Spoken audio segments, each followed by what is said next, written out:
Every great city has a river. Some rivers shape civilizations, others quietly disappear beneath them.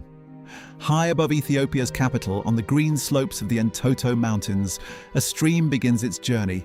It winds through forests, valleys, and neighborhoods before flowing into the Great Akaki River. This is the Kebena River. Today, families walk along landscaped paths. Cyclists ride beside the water. Children play in newly built parks. Cafes and restaurants overlook a river that, until recently, many people avoided. But this peaceful scene tells only the final chapter of a much longer story. A story of nature, a story of a growing city, a story of loss, and ultimately, a story of renewal.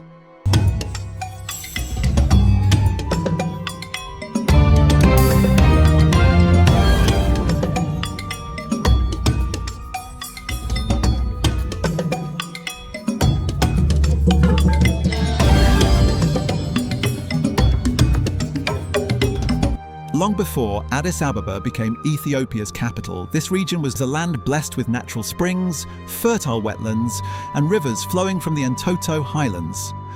Among these rivers was the Kebena. Fed by mountain springs and seasonal rains, the river carved its way through rich valleys, nourishing the land and supporting both wildlife and human settlements. Water was life. Communities settled here because of these rivers. Farmers cultivated fertile soils along their banks. Livestock grazed nearby. Forests flourished. Birds and native wildlife depended on these waterways for survival. When Emperor Menelik II and Empress Taitu searched for a permanent capital in the late 19th century, the abundance of clean water was one of the defining reasons this area was chosen. Without rivers like the Kebena, Addis Ababa might never have become the city it is today. For generations, the Kebena was far more than a river. It was part of everyday life. Older residents still remember a very different Kebena. They remember swimming in its clear waters after school. They remember fishing in its quiet pools. Women gathered along the riverbanks to wash clothes while children played nearby. Farmers diverted its waters to irrigate vegetables and crops. Families spent afternoons beneath the shade of indigenous trees lining its banks. Scientific studies confirm these memories. Before decades of rapid urbanization, the Kebena supported recreation, domestic water use, agriculture, and healthy ecosystems that benefited thousands of residents. The river was not simply flowing through Addis Ababa. It was woven into the city's identity. But as Addis Ababa expanded, its relationship with the river began to change. The city's population grew rapidly. New neighborhoods spread across the landscape. Urban development outpaced infrastructure. Homes appeared along fragile riverbanks. Untreated sewage flowed directly into the water. Storm drains carried garbage and plastic into the river. Factories and households discharged waste into streams that once ran clear. During the rainy season, floodwaters surged through narrow channels, eroding riverbanks and threatening nearby communities. Year after year, the river became more polluted. The clear water disappeared beneath layers of waste. The smell became unbearable. Fish vanished. Wildlife declined. Many residents stopped visiting the river altogether. For an entire generation, the Kebena was no longer seen as a place of life. It had become an open drainage channel, a forgotten river hidden beneath the weight of a growing city. Yet, beneath the pollution, the river never stopped flowing. It continued its journey from the Entoto Mountains, carrying with it the memory of what it once was, and perhaps the possibility of becoming something greater once again. That opportunity arrived in 2018. Following the appointment of Prime Minister Abiy Ahmed, Ethiopia introduced an ambitious vision for restoring Addis Ababa's rivers. Instead of treating rivers as neglected drainage channels, they would become public spaces once again. This vision became known as the Beautifying Shega Initiative. Its goal was not only to clean polluted rivers, but to reconnect people with nature. The plan proposed restoring river ecosystems, reducing floods, improving sanitation, building pedestrian walkways and cycling paths, planting thousands of trees and creating parks where families could once again enjoy the water. Among all these rivers, one would become one of the most remarkable examples of transformation: the Kebena. For years, engineers, architects, environmental experts, and thousands of workers undertook one of the largest urban river restoration efforts in Ethiopia's history.